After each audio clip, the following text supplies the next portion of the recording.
Assalamualaikum warahmatullahi wabarakatuh. Berjumpa lagi dengan channel Petani Mandiri. Semoga bapak-bapak, ibu-ibu selalu ada dalam perlindungan Tuhan Yang Maha Esa. Sukses dunia, sukses akhirat, amin. Sebelum lanjut ke materi, tolong dibantu untuk menekan tombol like dan subscribe-nya. Terima kasih yang sudah membantu. Di sini saya akan menjelaskan apa sebenarnya yang menjadi makanan tanaman atau sesuatu yang diserap oleh akar tanaman untuk pertumbuhannya atau nutrisi yang baik untuk pertumbuhannya.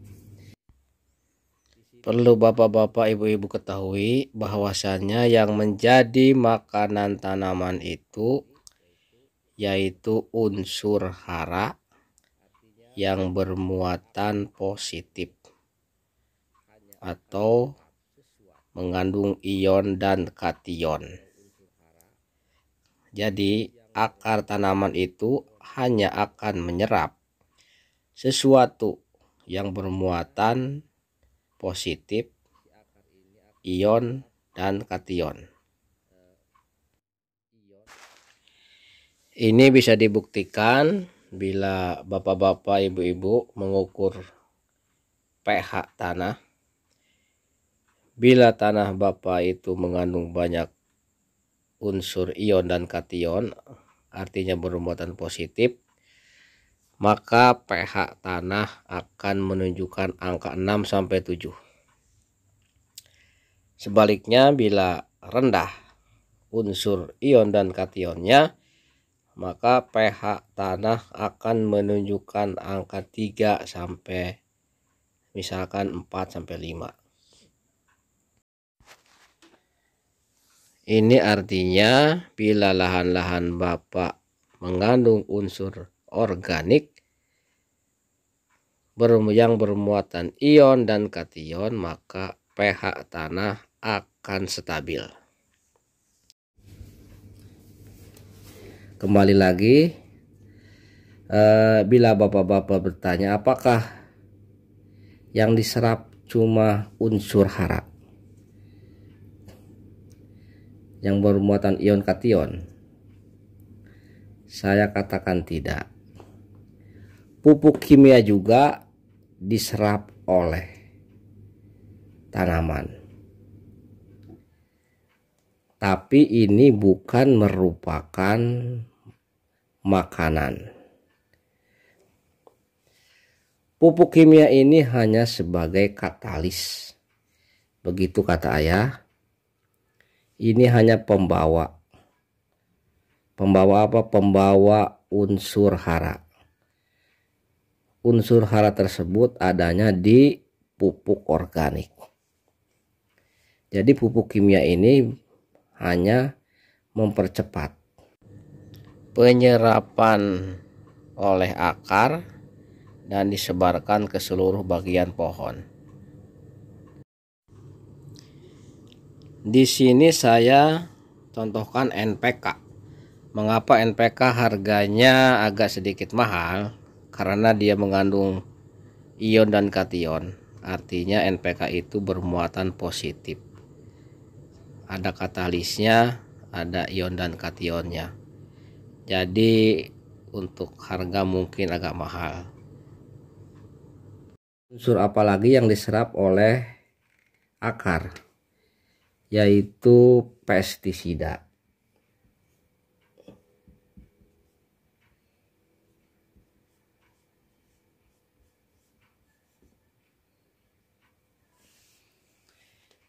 Bila bapak-bapak menaburkan pestisida ke lahan, misalkan pestisida apa saja ya, ini akan diserap oleh akar. Tapi ini bukan makanan. Ini akan menjadi racun yang melindungi tanaman. Sekali lagi, yang menjadi unsur hara atau makanan yang bernutrisi untuk pertumbuhan tanaman, yaitu ion dan kation, yang mengandung ion dan kation. Karena hanya pupuk organik yang telah difermentasi ini akan mengandung ion dan kation.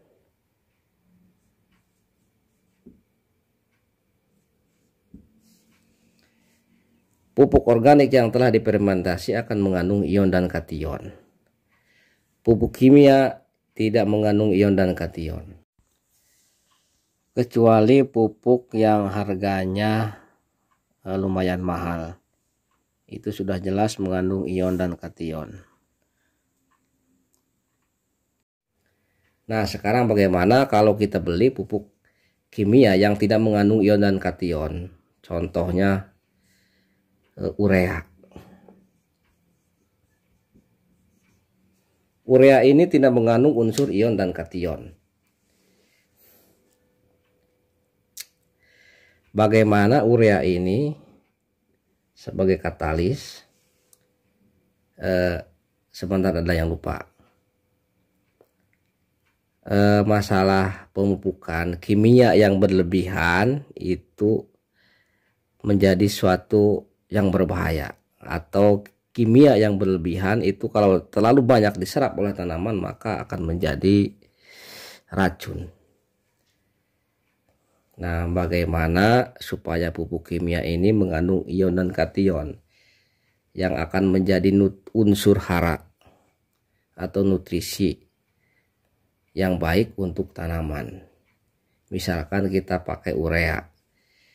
Jadi urea ini sebelum kita tabur, atau bisa juga kita rendam dulu di dalam drum 1 kali 24 jam. Berarti urea ini kita harus tambahkan bakteri QRR.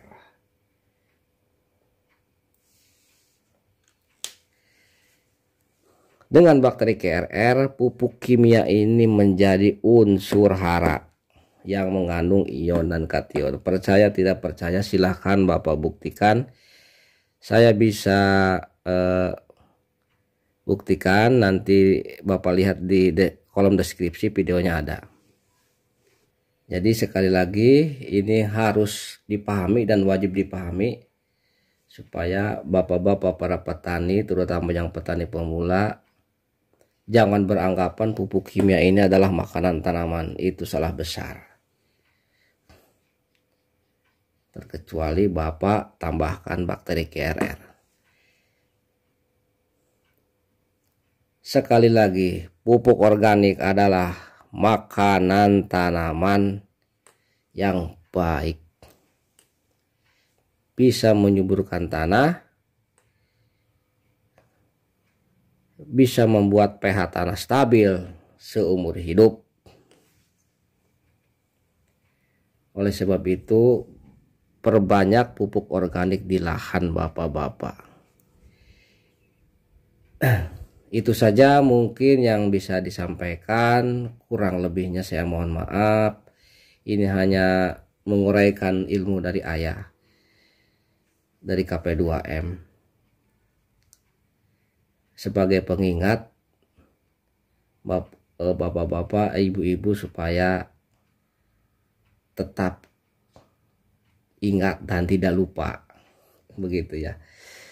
Terima kasih. Assalamualaikum warahmatullahi wabarakatuh.